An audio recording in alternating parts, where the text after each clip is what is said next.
Childhood was good. I grew up in Oxnard, California. My parents were great. I came from a good middle-class home. Everything was awesome. I moved out to Arizona when I was 9. By the time I was 11, I had already started having these feelings of being, separate from other people.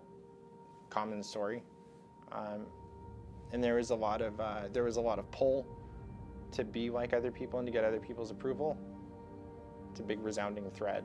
At 11, I lost 3 grandparents. One of them was killed in a car accident, another one was taken by meningitis, and then another one was taken by a stroke ultimately. That further added to the feelings of separation from me from the rest of the world. And in no time, I'm smoking weed before school, during school. Like 2 weeks before graduation, I end up getting kicked out for possession of marijuana while making marijuana churros during culinary class.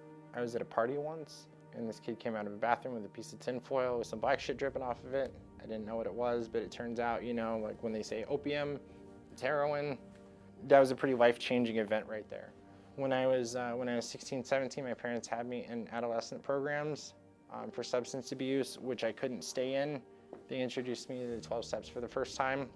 They took us to meetings, but I couldn't relate to the things that they were saying at the time.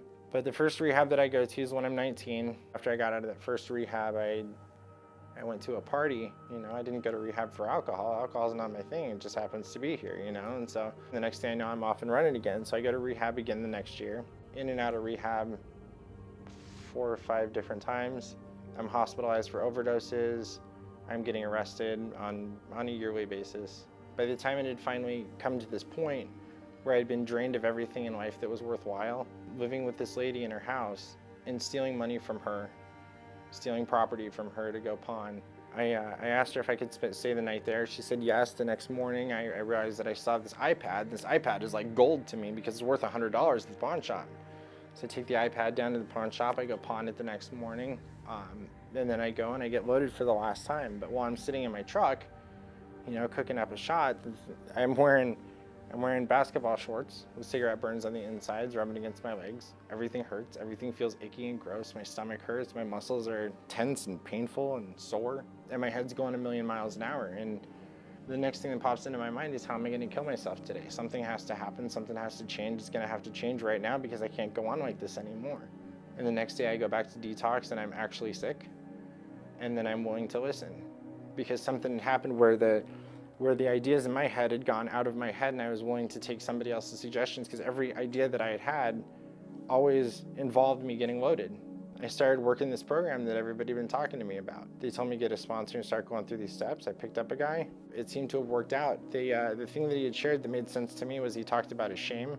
And if there was somebody out there who could have gone from that to feeling the way that he did when he was sharing his story, I thought that's the guy that I absolutely need in my life. I started to come to believe in something bigger than myself. I started paying attention to the things that I was doing and actually acknowledging the person that I am instead of jolting to, no, there's nobody else around, there's nobody that cares, nobody understands me because I'm terminally unique and I'm the only person that's ever going to feel this way. And instead I have people with multiple years of sobriety too that have already been through this road, and it's because we all meet somewhere on the line, dude. Like, we all have valuable things to contribute to. Like, oh, I remember that, or oh my God, this is what I get to look forward to.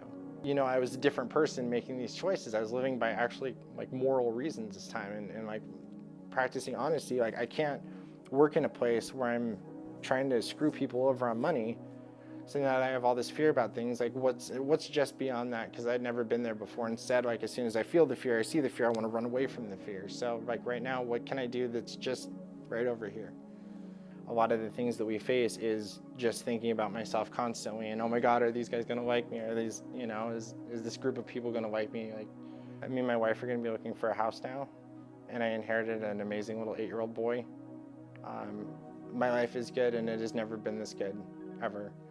Like even the times where I go and I would rob and steal and stuff like that, like even getting like massive amounts of dope, like, doesn't compare to the life that I have today. And I'm grateful for that because now I get to still look at everything as a challenge and as something to be able to help me grow towards the next phase, whatever that looks like.